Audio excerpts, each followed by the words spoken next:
The shark appeared to be high on cocaine.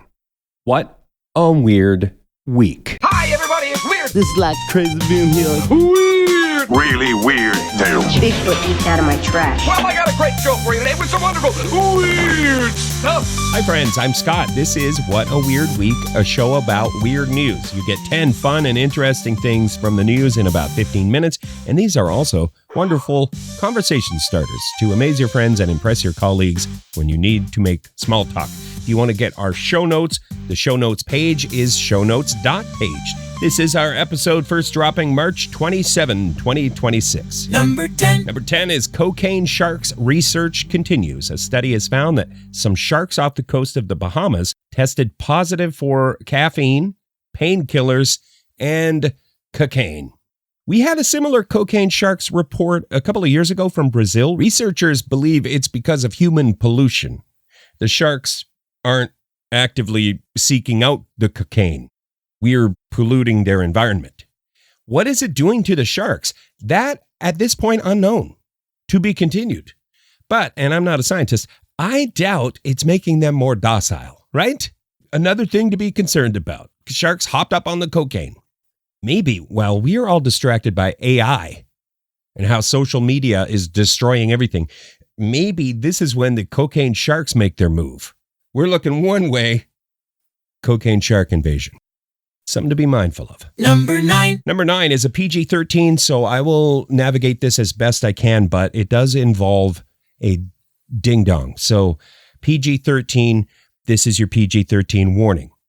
The government of Bern, Switzerland has rejected a proposal to alter its coat of arms, ruling that the iconic bear will continue to be depicted with a prominent ding-dong. Question: did you know that the coat of arms has a red bear ding-dong? I did not know. This was educational for me. So the ding-dong will remain in its place of honor. I found out a number of coat of arms have some kind of ding-dong going on. I first learned you call it pizzled. An animal with a visible ding-dong is pizzled. A lot of coat of arms feature a bear or a lion. That is pizzled. I would encourage you to investigate the coat of arms where you're at and see if you got some sort of pizzled situation going on. I looked up mine for my province, and there might be. There's a lot going on in my coat of arms, so I can't be sure. I think the Atlantic salmon might be pizzled. Perhaps you would like to weigh in on this matter. I'll put a link in the show notes, and you can have a look at my province's coat of arms. You tell me what's going on with that Atlantic salmon. Number 8. Number 8, we want to send a shout out to the first responders, firefighters in Vermont. They came to the rescue of a raccoon, or perhaps you pronounce it raccoon, that got its head stuck in a peanut butter jar and then climbed 25 feet up a tree. So they had to get out the big ladder. They were able to free the raccoon from its peanut buttery prison. The article also takes the opportunity to remind us all about how important it is to properly dispose of our trash. That is true. That's not a controversial thing, right? It's wrong to litter. But also raccoons, they'll find a way. If they want your delicious trash, they'll find a way.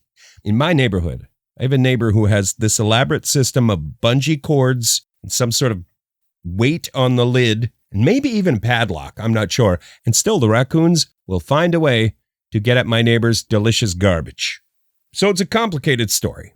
Maybe the takeaway is garbage is delicious. Number 7. Number 7 is the ongoing plight of the Texas town of Bug Tussle. They're in the headlines because so many people steal Bug Tussle signs. The running tally is like 70-something of its road signs stolen. Experts believe it's because Bug Tussle is one of the greatest names in the history of signage. Now the Department of Transportation has stopped providing the town with new signs. They've had enough, it would seem. I'm not sure where we go from here. Somebody has to take that over, because how will people know that they're being welcomed to the town of Bug Tussle if there's no sign? By the way, why is it called Bug Tussle? The article from Ben Hoops Hooper will put a link to the United Press International article. According to the Texas State Historical Association, there are a few possibilities. The one I like is the couple of fellas arguing about what they should name the town, and then they became distracted by the sight of two bugs tussling. And that ended the argument, and they said, let's just call the place Bug Tussle.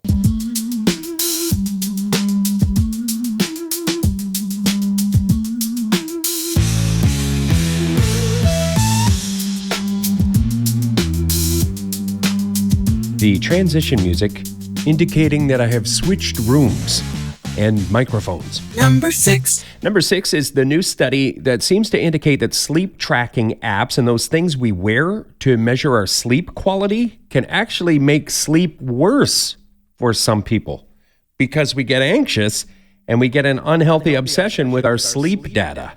Don't you hate it when you keep waking up to check to see if you're sleeping well? You know, you get it. According to the research, nearly half of adults have used a sleep tracker, but hardly any of us report it actually improves our sleep. Number 5. Number 5 is this robot.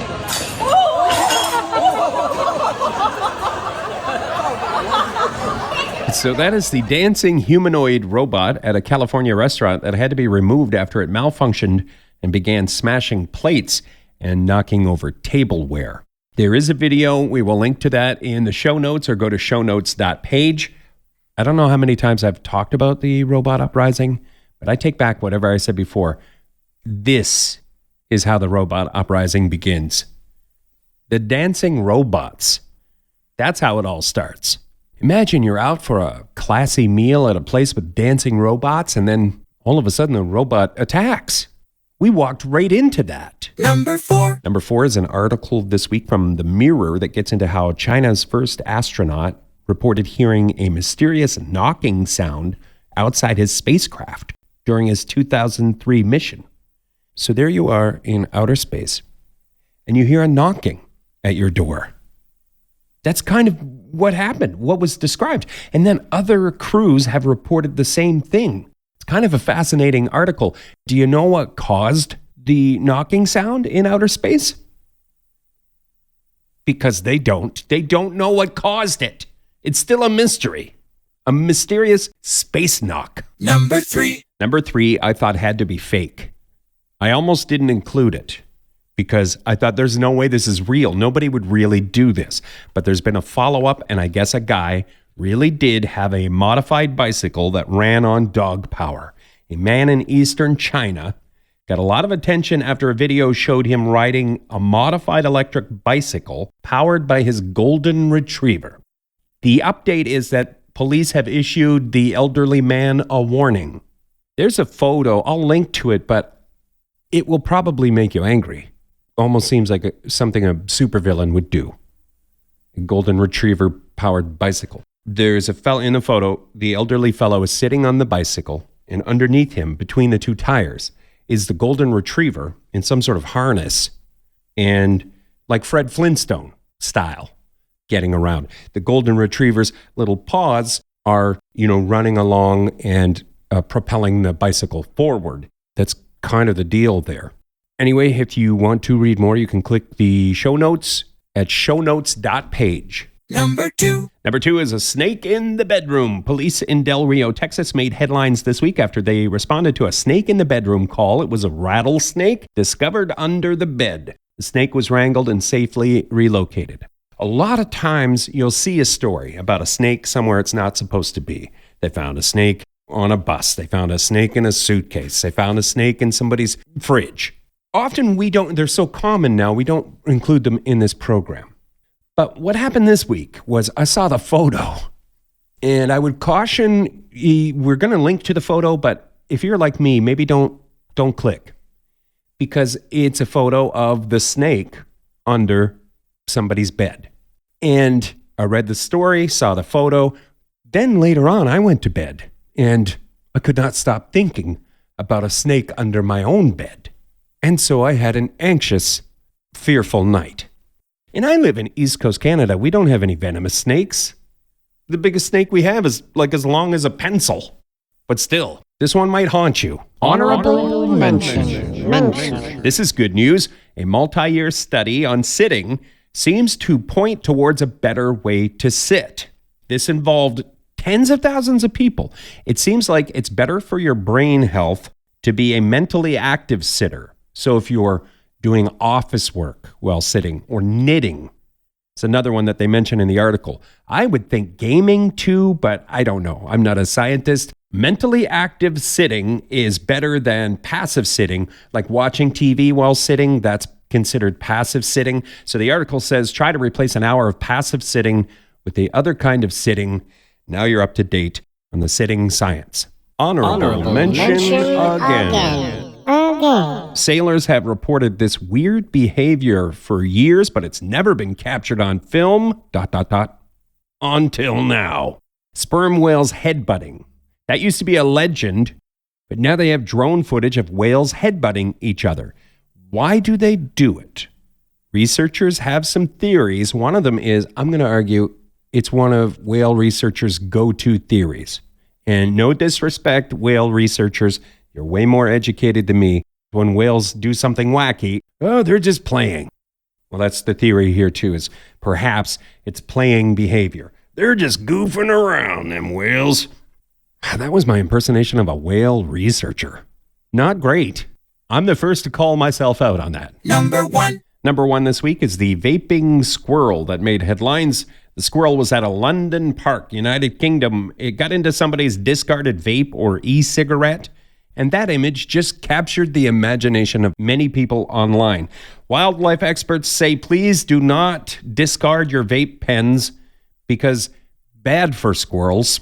The sweet flavors, I guess, will attract a squirrel or small creatures. And so then the next thing you know, they're hooked. They're getting hooked on these things. Maybe that part the article doesn't say about the getting hooked, but please just give squirrels nuts. I guess that is a wrap on this week's What a Weird Week show, where we serve up all the weird news of the week. You can get everything we talk about if you go to shownotes.page. You can find out about the podcast. You can find links to rate and review. There's even a link to the swear jar. If you really feel like you owe us $1 because you swore out loud. Maybe it was the snake under the bed story and you were like, oh, no. I'm sorry, but that's a $2 fine. The swear jar link and everything if you go to shownotes.page. We'll catch you next week with 10 more weird things from the news on What a Weird Week.